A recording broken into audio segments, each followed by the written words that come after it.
राजधानी लगायतका सहरी ठाउँहरूबाट खान बस्न नै सङ्कट भएपछि पैदल घर फर्किरहेका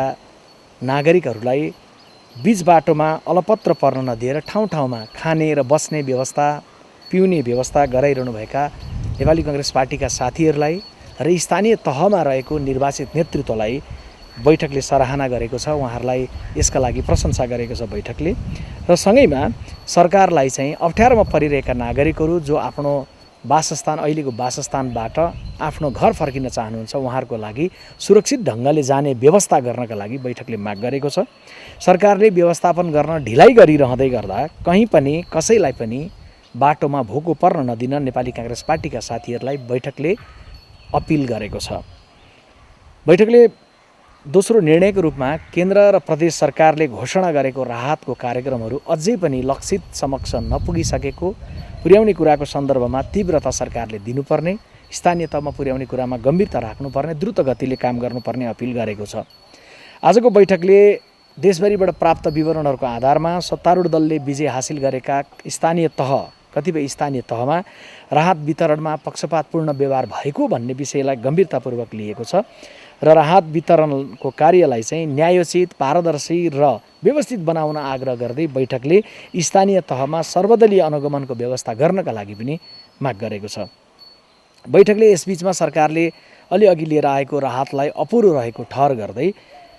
साना ठुला सबै व्यवसायीले बेहोरिरहेको प्रतिकूल अवस्थाको बेलामा सरकारले ब्याज मिनाहा गर्नुपर्नेहरूको हकमा ब्याज मिनाहा गर्न, ब्याज न्यून गर्न सकिनेको हकमा ब्याज न्यून गर्न र विविध ढङ्गले राहतको विषयलाई नयाँ प्याकेजको रूपमा फेरि पनि लिएर आउनलाई सरकारलाई अपिल गर्ने भन्ने निर्णय पनि बैठकले गरेको छ।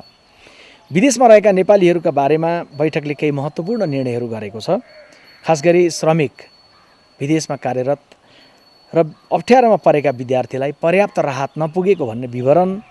विदेशमा रहेका विभिन्न संस्थाहरू मार्फत खास गरी नेपाली जनसम्पर्क समितिहरूबाट पनि प्राप्त जे छ त्यसलाई सरकार समक्ष ध्यानाकर्षण गराउने र उच्च स्तरीय कूटनीतिक पहल मार्फत सम्बन्धित देशका सरकार समक्ष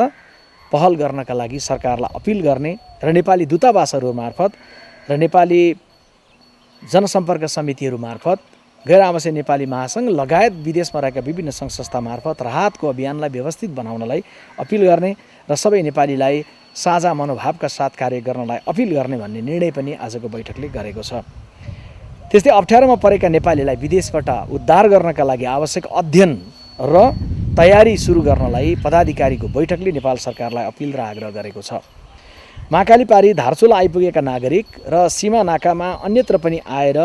आफ्नो सीमाभित्र प्रवेश गर्न नपाएर बाहिर अलपत्र रहेका नेपालीहरूलाई हालसम्म पनि प्रवेश नदिएको घटनालाई बैठकले गम्भीरतापूर्वक लिएको छ। त्यस्तै मातृशोकमा परेका एक नेपाली युवक जो धारचुला पारी यो बेलामा कोरामा बस्नुभएको छ उहाँलाई पनि नेपाल आउन दिने व्यवस्था नगरेको विषयलाई झनै गम्भीरतापूर्वक बैठकले लिँदै सीमामा आइसकेर नेपाल प्रवेश गर्न नपाइरहेका धारचुलामा रहेका महाकाली पारीका रहेका नेपालीहरू हुन् या तराई मधेसका कुनै पनि भूगोल या पहाडको भूगोलमा कहीँ पनि अलपत्र अवस्थामा सीमामा आइपुगेका नागरिकहरू हुन्, उनीहरूको विषयलाई उच्च मानवीय भावनाका साथ लिएर सरकारले देश प्रवेश गर्ने वातावरण मिलाउन त्यसपछि क्वारेन्टाइनमा राखेर घर जाने व्यवस्था मिलाउनलाई सरकारलाई अपिल गरेको छ। त्यस्तै परीक्षण र स्वास्थ्योपचारको सन्दर्भमा बैठकले सङ्क्रमितहरूको सङ्ख्या बढ्दै गएको खास गरी चितवन र उदयपुरको घटनापछि सङ्ख्या पछाडि सङ्क्रमितहरूको सङ्ख्या दोब्बर भएको अवस्था अनि लकडाउन चाहिँ महिना दिन नागिसकेर पनि विदेशबाट लकडाउन पूर्व नेपाल फर्केका 2 लाखभन्दा बढी नागरिकले चाहिँ क्वारेन्टाइनमा न्यून सङ्ख्यामा मात्रै बसेको स्थितिलाई दृष्टिगत गरेर बैठकले परीक्षणलाई समुदाय स्तरमा पुर्याउनका लागि अत्यावश्यक छ भन्ने ठहर गरेको छ र परीक्षणको दायरा बढाउनलाई घुम्ती परीक्षण शिविरहरू मार्फत कार्य गर्नका लागि पनि नेपाल सरकार समक्ष पार्टीको पदाधिकारी बैठकले आज अपिल गरेको छ। त्यस्तै नियमित रूपले जे अस्पतालहरू सञ्चालित छन् ती अस्पतालहरूमै कोरोनाको परीक्षण र कोरोनाको उपचार त्यही गरिनेतर्फ लाग्दा त्यसले सङ्क्रमण व्यापक फैलिनलाई कतिपय देशहरूले देखिएको अनुभवलाई दृष्टिगत गरेर नेपाली काङ्ग्रेस पार्टीको पदाधिकारी बैठकले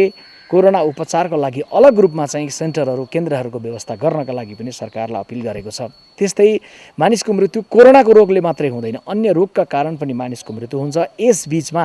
कोरोनाको जोखिमसँग राज्यले नागरिकले सबैले सतर्क हुनेतर्फ जाँदै गर्दा अन्य रोगका नागरिकहरूलाई पनि यसले चाहिँ असर परिरहेको छ र अन्य रोगहरू खास गरी डायलासिस गराइरहेका नागरिकहरू, गर्भवती महिलाहरू, अन्य विविध ढङ्गले बिरामी भएका नागरिकहरूको सन्दर्भमा विशेष सतर्कता राखेर अरू कसैको जीवन जोखिममा पर्न नदिन पनि बैठकले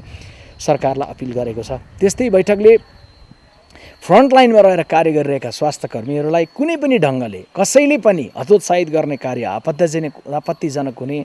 आग्रह गर्दै स्वास्थ्य कर्मी र सुरक्षा कर्मीहरूको बिचमा उचित समन्वयका साथ यो अहिलेको सङ्घर्षलाई अगाडि तर्ने वातावरण निर्माण गर्न सरकारलाई अपिल गरेको छ। त्यस्तै सामग्री खरिद गर्दाखेरि भएको जे अनियमितता भयो, त्यसलाई जे भ्रष्टाचार भयो, त्यसलाई कारबाहीको दायरामा अहिलेसम्म नल्याइएको विषयलाई पनि सरकार समक्ष ध्यानाकर्षण गराउने र सम्बन्धित निकायलाई ध्यानाकर्षण गराउने अपिल गर्ने निर्णय पनि बैठकले गरेको छ। त्यस्तै लकडाउन लम्बिँदै गएपछि खाद्यान्नको उत्पादनमा पनि असर पर्दै गएको छ र खाद्यान्नको आपूर्तिमा पनि असर परिरहेको छ। यो विषयमा गम्भीरता राखेर खाद्यान्नको अभाव हुन नदिन र कृषि क्षेत्रमा काम गरिरहेकाहरूलाई कृषि उत्पादनमा जाँदै गर्दा सहज ढङ्गले वातावरण गराउने, परीक्षण पश्चात त्यो ढङ्गमा संलग्न गराउने व्यवस्था मिलाउन सरकार समक्ष